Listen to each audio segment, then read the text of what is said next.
Hiya, back in the van.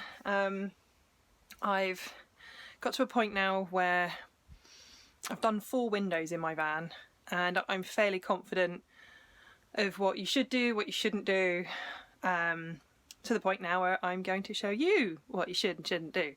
Because this will be my 5th window going in here.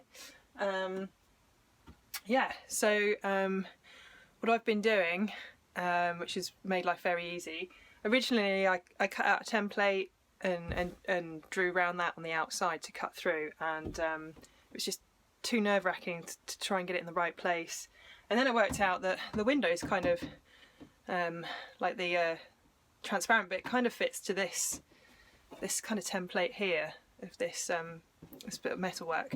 So a lot of other people do this, and I'd advise you do it too, is to drill, I'm going to do this now, drill a few holes following around just the corner sections to use as a guide. And then what you can do on the outside of the van is I just use a gold Sharpie, the pen thing. I use that. Sharpie's the dog, right? To draw around and use that as a guide. So that's what I'm going to do now.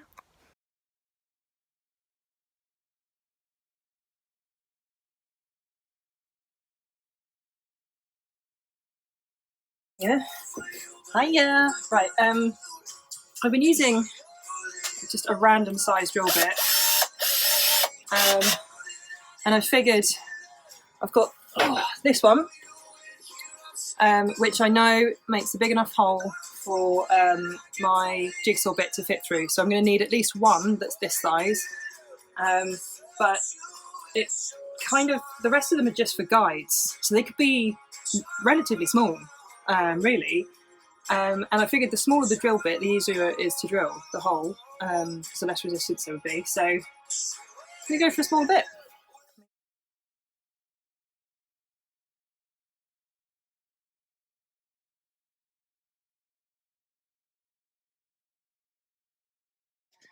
So, I mean, these ones are the most important. So at the very edge of each curve, I'm going to put these here as guides, but you want the edge of each curve so you've got a point to point on your straights, so you can draw a straight line with a rule. And then it's kind of down to you how comfortable you are with creating that curve, whether you want to put more in. So a more cautious person would perhaps put more of these in. Here, again, this is straight, so I've literally done point to point on the straights. There's no need, I can just with a ruler draw from here to here. So yeah, so now that's done. Another thing, be really careful, because the little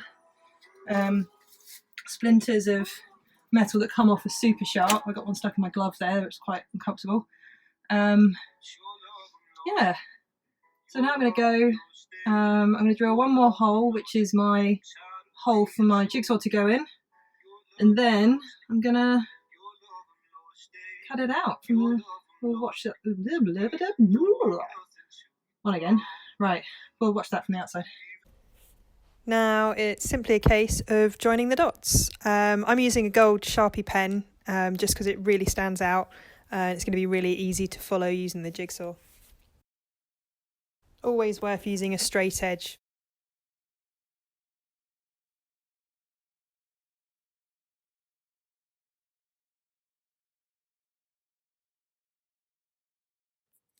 I'm just adding some masking tape on the area around where I'm going to make the cuts on the corner.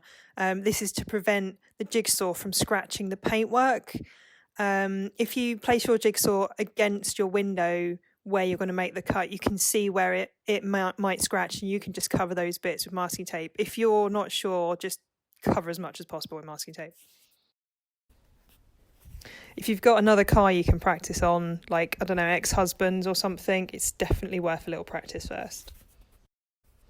If there aren't any cars that you want to damage, what you can do is on the inside of your stenciled line, you can just put a few holes and have a little practice on the inside there.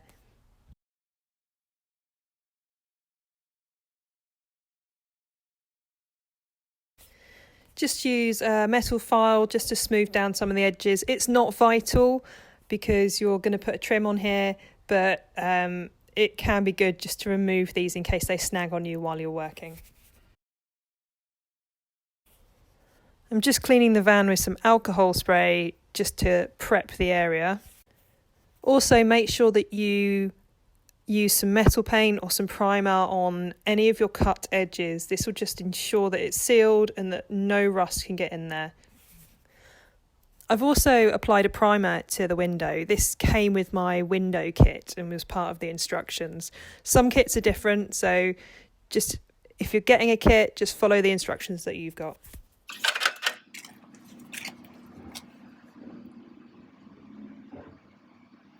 Literally just going to tidy up these ends because I want them to meet neatly. I mean, to be fair, no one will probably really notice, but oh no! Oh God, you see me? Hi. Yeah, so just fairly straight. I mean, we're not talking super neat, but you can see this one's not proper wonky. So there are little metal kind of horseshoes in here that give it its rigidity, and you can just cut between them. So when you're cutting them down, if you cut them between the ridges, you'll just be cutting through the rubber and not the metal. So all I'm doing at the moment is just cutting. I don't know why I'm cutting this end because actually this is probably too long. I'm going to edit that bit out so I don't look stupid. I'm still cutting it. Maybe stop. Right, okay. I'm going to choose the neater end then. Let's have a little look. A little comparison. Yeah, I'm going to go with this one. Also, that one doesn't come right the way down to the metal, which means that there's a little bit more room for me to cut off should I need to. Then consider where you want your join to be. Not sure if it matters, but a join on a corner where it meets, you'll tend to have a split, so you're better off making sure your join's on a flat. I'm going to put my join over on the end where it's less likely to be seen. I don't know why it's less likely to be seen there, but it makes sense. I mean, it's only ever going to be seen from the inside anyway.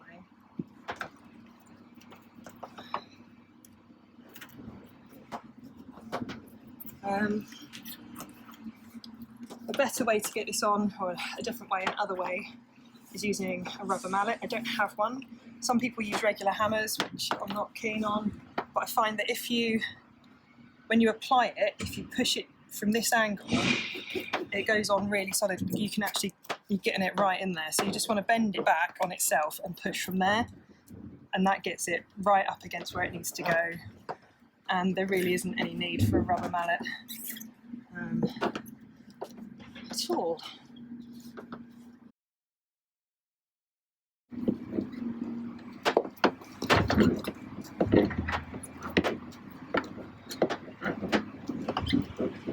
Okay, now we're at our end. Just want to work out where to cut. You're always better off cutting it a little bit too big so that you can then cut it down. But ultimately, you're not going to see this, really. You'll be able to see a bit of it from the inside of the van. But yeah, you can see one of those horseshoes coming out there. I'll say that, I don't know if you can see that from there. I'll show you in a minute.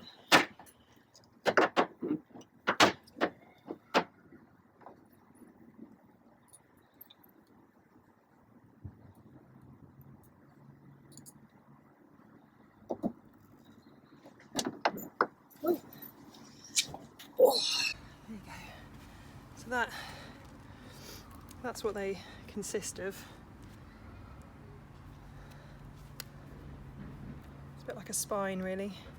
It's a little vertebra. Yeah, so I'm going to check this one out.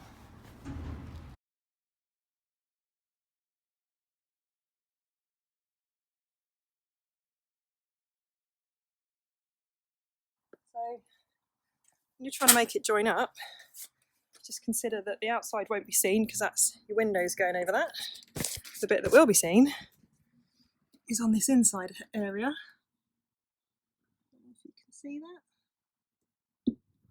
Just there. So there's the outside. There's the inside. Once you look at that as a whole, you'll never even know. So that's now ready. That's been primed. It's been cleaned. It's now got its rubber seal on. We can now just stick the window onto it.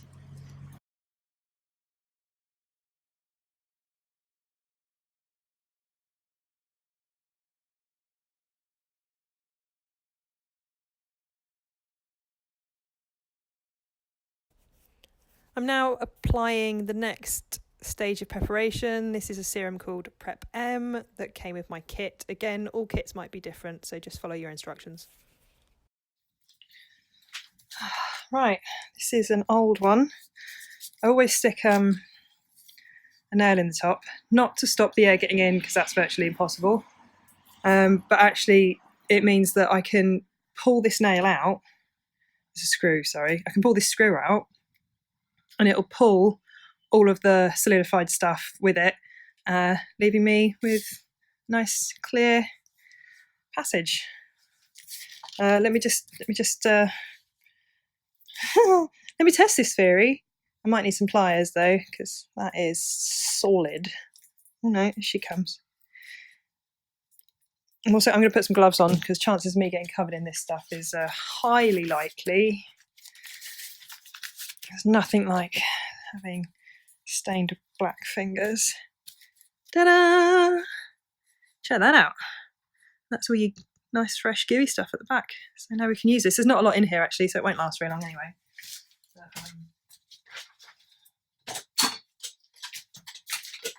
Waste not, want not. So this comes as part of the window fitting kit, the adhesive. This is really key actually, because this is what's going to keep it on the van. Don't need to tell you why that's key. But also this is your sealant. This is what's going to stop the water getting in. One thing I have found with the van is that it's quite irregularly shaped. It's quite concave, and trying to get a nice seal, it's not the same as flat on flat. So you want to make sure that you've got really thick, you want like a good 10 mil on here really, if not a bit more.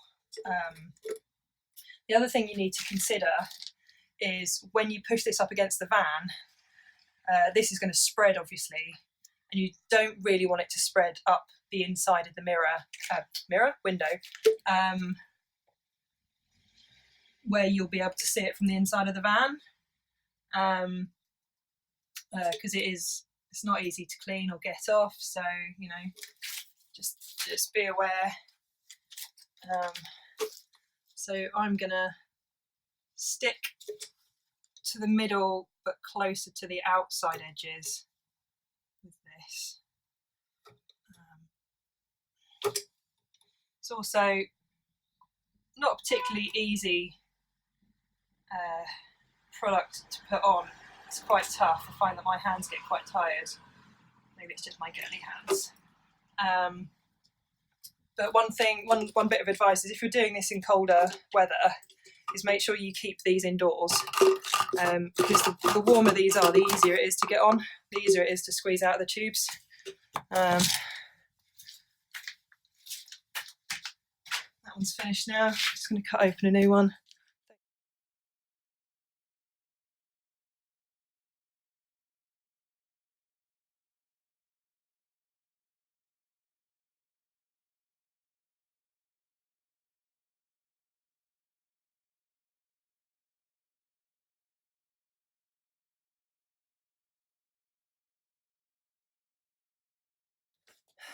To the van.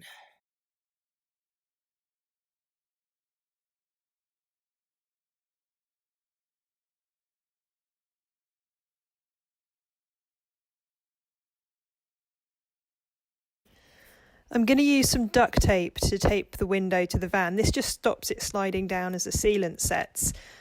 Previously, my duct tape has left some residue on the van that's quite tricky to get off. So what I now do is just put a bit of masking tape underneath. I don't use masking tape solely because it actually has some stretch to it, whereas duct tape doesn't. Ta-da! Window! Thanks for watching. Don't forget to subscribe, and if you'd like more information on van conversions or how the conversion's going, visit my website at www.convertm.co.uk.